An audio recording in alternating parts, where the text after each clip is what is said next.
नमस्कार दोस्तों, खास मुलाकात में आपका स्वागत है। मैं हूं जे के आसू। आज हमारे साथ खास मेहमान के रूप में ऋचा त्रिपाठी जी मौजूद हैं, जो एक स्पोर्ट टीचर हैं और वर्तमान में महर्षि स्कूल में स्पोर्ट टीचर के रूप में कार्यरत हैं। स्पोर्ट में इनका काफ़ी शौक़ रहा है, काफ़ी रुचि रही है, लगातार ये स्पोर्ट में आगे बढ़ने की ख्वाहिश इनकी है। एक अधिकारी के रूप में ये समाज में एक सामने आना चाहती हैं। ऋचा जी, आपका बहुत बहुत स्वागत है पैप्टिक टाइम पर। ऋचा जी, खास मुलाकात में मेरा प्रथम सवाल यही है कि आपकी पृष्ठभूमि क्या है और शिक्षा और जन्म कहाँ हुआ है आपका? मेरा जन्म छतरपुर शहर में हुआ है और मेरे पापा आर्मी में थे, तो मेरे पापा की पोस्टिंग सागर में थी। सागर में? तो हाँ, प्रारंभिक पढ़ाई हमारी सागर में रही जी। तो उसके बाद छतरपुर में ही मैंने पढ़ाई की है जी। कैसा सपोर्ट रहता था? आपके पेरेंट्स आर्मी ऑफिसर थे, तो क्या आपने आर्मी ऑफिसर या पुलिस में जाने की ख्वाहिश नहीं रखी? नहीं, मैं पुलिस ऑफिसर ही बनना चाहती हूँ। मेरे पापा का ख्वाब है कि मैं पुलिस ऑफिसर बनूँ, देश की सेवा करूँ जी।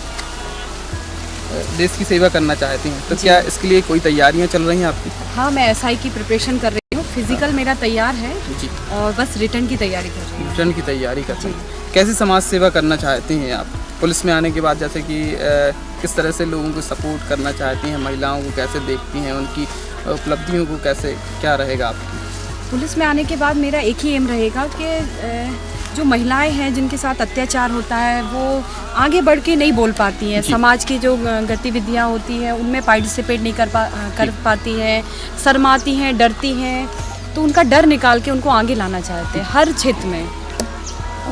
आपकी हॉबीज़ क्या क्या है? हमारी हॉबी शुरू से ही खेलने की रही है, इसलिए मैं स्पोर्ट्स में आई हूँ। और बाकी राइफल शूटिंग करने की है, मेरे 4 नेशनल भी हैं राइफल शूटिंग में, और बाकी थोड़ा बहुत गाने का शौक है। राइफल शूटिंग भी है? हाँ। तो कहाँ कहाँ आपने राइफल शूटिंग में भाग लिया? मेरे 2 नेशनल गुजरात बड़ोदरा के हैं और 2 पंजाब के हैं, एक वेस्ट बंगाल का है। वर्तमान में जो स्पोर्ट है, तो उसको आगे बढ़ाने के लिए क्या प्रयास कर रही हैं? मैं महर्षि विद्या मंदिर में हूँ। मैं कोशिश करती रहती है जो हमारे विद्यालय की लड़कियाँ हैं उनको आगे बढ़ाएं, और बहुत सारे ऐसे गेम हैं जो अपने छतरपुर शहर में उनका स्कोप नहीं है। मैं बेसबॉल कोच हूँ, तो मैं बेसबॉल को भी, अमेरिका का नेशनल गेम है ये, तो मैं बेसबॉल को भी आगे बढ़ाना चाहती हूँ। और लड़कियों को सबसे मेन ये रहता है कि लड़कियों को बाहर निकालना है। वो घर में शर्माती हैं, खेलती नहीं हैं, तो स्पोर्ट्स में पहले पार्टिसिपेट करें और फिर तो बहुत स्कोप है। क्या गेम्स में लड़कियाँ रुचि लेती हैं? अभी कम लेती हैं कुछ। मुझे ऐसा लगता है कि कुछ पेरेंट्स उनको नहीं करने देते, तो मैं पेरेंट्स का सपोर्ट अगर बच्चे में नहीं है तो बच्चे आगे नहीं बढ़ सकते। ये मैंने अपनी लाइफ से फील किया है। मेरे पापा ने, मेरे पेरेंट्स ने बहुत सपोर्ट किया है आज, इसलिए मैं इतना आगे बढ़ पाई हूँ या जो भी हूँ स्पोर्ट्स में, मैं अपने पेरेंट्स की वजह से हूँ। क्योंकि सेल्फ कॉन्फिडेंस होना चाहिए, वो सेल्फ कॉन्फिडेंस पेरेंट्स से ही आता है। किसने आपको सजेस्ट किया कि आपको स्पोर्ट लाइन ज्वाइन करनी चाहिए? स्टार्टिंग से पापा की इच्छा थी स्पोर्ट्स में आने की। फिर भी एक मानसिंह सर है हमारे बेसबॉल कोच, उन्होंने मुझे सजेस्ट किया आपने आने में। मैं पहले जूडो प्लेयर थी, मैं जूडो खेलती थी, तो पेरेंट्स का ये था कि बच्चों को स्ट्रांग बनाए, लड़कियों को लड़कों जैसा रखे, लड़कियों को लड़कियों जैसा नहीं पाला हमारे पेरेंट्स ने। तो बोल्ड बनाने की कोशिश करी, लड़कियाँ डरे नहीं कभी, हमेशा आगे रहें। तो मैं जूडो सीखती थी, मैं जूडो प्लेयर हूँ। फिर उसके बाद मानसिंह सर मुझे मिले, उन्होंने अपने बेसबॉल के बारे में बताया। फिर मैं बेसबॉल में बहुत इंटरेस्ट था, तो मैं बेसबॉल खेलती रही। पहली बार में सिलेक्शन नहीं हुआ तो मैं काफ़ी नर्वस थी। फिर मैंने बहुत प्रैक्टिस करी। मैंने, पापा ने समझाया बेटा जितना हार्ड वर्क करोगे उस हिसाब से आपका होगा। फिर मैंने सुबह शाम प्रैक्टिस स्टार्ट करी। मेरा 1 नेशनल हुआ, 2 नेशनल हुआ, फिर नेशनल होते गए। गोल्ड मेडलिस्ट भी हूँ मैं, गोल्ड मेडल लगा हुआ था मेरा। जैसे कि ऋचा जी, आप बेसबॉल बहुत अच्छा खेलती हो, कई जगह आपको गोल्ड मेडल भी मिला है, तो छतरपुर में क्या पसंद करते हैं? तो बेसबॉल लड़कियां क्या आपके साथ सीखने के लिए तैयार होती हैं, खेलने के लिए जाती हैं? जब मैंने स्टार्ट किया था तब स्टेडियम में मैं और मेरी सिस्टर के अलावा कोई खेलता नहीं था जी। बट आज की डेट में हम लोग ने इतना इम्प्रूवमेंट करा है स्टेडियम में बच्चों को, बेसबॉल में स्पेशली, कि 200 से लेके 300 गर्ल्स आती हैं खेलने, तो उनको रुचि ले रहे हैं। हाँ, रुचि ले रहे हैं। तो यही हमारी मेहनत है ये। इसमें स्पोर्ट में रोजगार की संभावनाएं क्या हैं? रोजगार की बहुत सारी संभावनाएं, क्योंकि आजकल हर स्कूल में एक पीटीआई चाहिए, स्पोर्ट्स टीचर चाहिए, व्यायाम शिक्षक चाहिए। तो हर चीज़ में, कॉलेज ले लो, स्कूल ले लो, गवर्नमेंट ले लो, प्राइवेट ले लो, तो हर जगह कहीं ना, अगर किसी ने फिजिकल से बीपीएड वगैरह कुछ भी किया है अगर, तो वो फ्री नहीं बैठ सकता, उसको रोज़गार है। एक ऋचा जी, मेरे मन में एक सवाल है, जैसे कि आपके पिताजी एक आर्मी ऑफिसर थे, तो उन्हें लगता होगा कहीं ना कहीं मेरा लड़का हुआ तो मेरी तरह ऑफिसर बनेगा, ठीक है। तो आप जब आप थी और आपकी एक सिस्टर थी, उनको 2 लड़कियां उनको मिली, तो फिर उनको क्या लगा मन में? जब हम 2 सिस्टर वो आपके थे लिए? तब कई लोग को ये रहता है, आजकल समाज में ये देखा जाता है बेटी है, पता नहीं क्या होगा, कैसा हाँ। होगा, समाज में आगे बढ़ पाएंगी या नहीं। लेकिन मेरे पापा को इतना कॉन्फिडेंस था, मैं बेटियों को अपने बेटों जैसा पालूंगी, और स्टार्टिंग से मुझे कभी फील नहीं हुआ कि मैं बेटा हूँ या बेटी हूँ।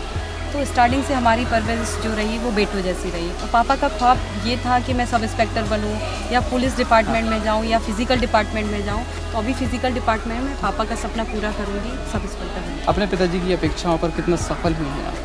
मैं 50% सफल हुई हूँ और 50% कोशिश कर रही हूँ। मतलब उनका सपना कहीं ना कहीं पूरा करने के लिए। जी, पुलिस करेंगे। ऑफिसर बनने के लिए। हाँ ऋचा जी, एक और सवाल है, जो लड़कियां देखते हैं कि डरती हैं, निकलने में डरती हैं, गेम्स में उतना भाग नहीं लेती हैं, उनके लिए क्या कहना चाहेंगी? क्या स्थिति देखती हैं उनकी? लड़कियों को आजकल देखा जाता है, वो उनके पेरेंट्स हर जगह मना कर देते हैं, नहीं बेटा वहाँ मत जाओ, वहाँ माहौल अच्छा नहीं है। माहौल अपने से अच्छा होता है। हाँ। अगर आप अच्छे हैं तो समाज की गंदगी आपको गंदा नहीं कर सकती है। तो बस यही संदेश मैं पेरेंट्स को दूंगी कि पेरेंट्स से ही बच्चों में कॉन्फिडेंस आता है। अगर बच्चों में आत्मविश्वास चाहिए, तो अगर पेरेंट्स के अंदर आत्मविश्वास होगा अपने बच्चों को लेकर, तभी वो बच्चे आगे बढ़ सकते हैं। जैसे कई बार देखा जाता है, जैसे लड़की अकेली जा रही है, रात में भी जा रही है, तो उसको कई प्रकार की टॉर्चरिंग का सामना करना पड़ता है। आपको कभी ऐसा फेस करने का? नहीं, मेरा क्लास में भी और कॉलेज में भी ऐसा नेचर रहा। बॉयज़ मुझसे अगर कुछ ऐसा बोलना चाहे, कभी बोल नहीं पाए, मुझसे हमेशा डर के रहे। मेरी पास मतलब नेचर ही ऐसा मैंने क्रिएट किया था कि मुझसे कभी नहीं बोल पाए। एक लाइफ आपकी ये है, आप एक स्कूल टीचर के रूप में यहाँ पर कार्यरत हैं, और एक होती है कॉलेज लाइफ, स्टूडेंट लाइफ। उसको कंपेयर करें और इसको कंपेयर करें, तो कौन सी लाइफ आपको अच्छी लगती है और क्या अनुभव है? अगर कॉलेज लाइफ अच्छी लगती है तो क्या? कॉलेज लाइफ सबसे बेस्ट लाइफ है। कॉलेज में बहुत मस्ती करी, फ्रेंड्स के साथ रहे, हंसी मजाक और मस्ती, पढ़ाई लिखाई सब कुछ साथ में किया है। तो कॉलेज लाइफ बहुत अच्छी रही। यहाँ पे ये भी लाइफ अच्छी है, लेकिन सबसे ज़्यादा बेटर कॉलेज लाइफ रही। अच्छा, तो कॉलेज में क्या क्या करते हैं, कौन सी एक्टिविटी करते हैं?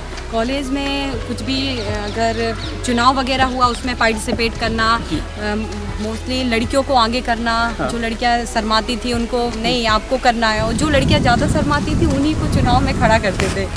कितनी बड़ी फ्रेंड सर्किल थी? काफ़ी सारे फ्रेंड आपके साथ रहते थे, मैंने भी जैसे कि देखा है। हाँ, काफ़ी बड़ा ग्रुप था आपका। 40-50 लोगों का ग्रुप था, गर्ल्स बॉयज़ सब मिक्स थे। जीवन की कोई ऐसी भावी योजना हो कि हाँ, यहाँ लगता हो कि अभी इससे सेटिस्फाई नहीं है, इस जॉब से सेटिस्फाई नहीं है, आगे कुछ और करना है, कुछ और बनना है, समाज को बहुत अच्छे लेवल पर लेके जाना है? मैं पुलिस डिपार्टमेंट में जाना चाहती हूँ, उसके बाद ही ये सब पॉसिबल है, उसके बाद ही मैं करूँगी। अभी क्या परिदृश्य देखती हैं, कैसा होना चाहिए समाज में? बहुत ये लड़कियों को लेके बहुत ये है कि लड़कियां बाहर नहीं निकलती। इन मामलों में मेरे जो महर्षि के प्रिंसिपल सर हैं, शर्मा जी, वो इन सब चीज़ों में बहुत आगे करते हैं। गर्ल्स को लेके कई प्रोग्राम करवाते हैं, बड़े बड़े लोगों को बुलवाते हैं, जो अधिकारी हैं, लेडीज़ हैं, हाँ। उनसे प्रोत्साहन करवाते हैं कि देखिए गर्ल्स ऐसे रहती हैं।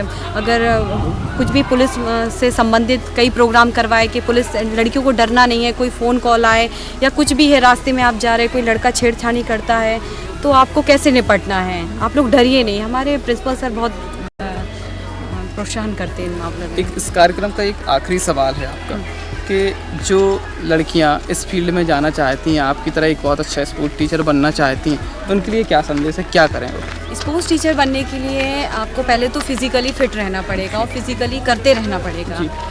और BPEd होता है, बैचलर फिजिकल एजुकेशन, उसके बाद MPEd होता है, मास्टर फिजिकल एजुकेशन, और फिजिकल सब्जेक्ट से आप PhD भी कर सकते हैं। तो आप स्पोर्ट्स ऑफिसर भी बन सकते हैं, डिस्ट्रिक्ट स्पोर्ट्स ऑफिसर, या कोई भी कॉलेज में ऑफिसर बनना चाहते हैं तो इसका बहुत स्कोप है फिजिकल डिपार्टमेंट से। जैसे कि युवाओं के संदेश के साथ, लड़कियों के संदेश के साथ इस कार्यक्रम का समापन करेंगे। और हमारे साथ आज जैसे कि ऋचा त्रिपाठी मौजूद थी। ऋचा एक स्पोर्ट टीचर के रूप में काम कर रही हैं यहाँ पर, और एक कॉलेज स्टूडेंट भी हैं जो एक SI बनना चाहती हैं और समाज की सेवा करना चाहती हैं। ऋचा जी, आपका बहुत बहुत धन्यवाद, आपने कार्यक्रम में आए।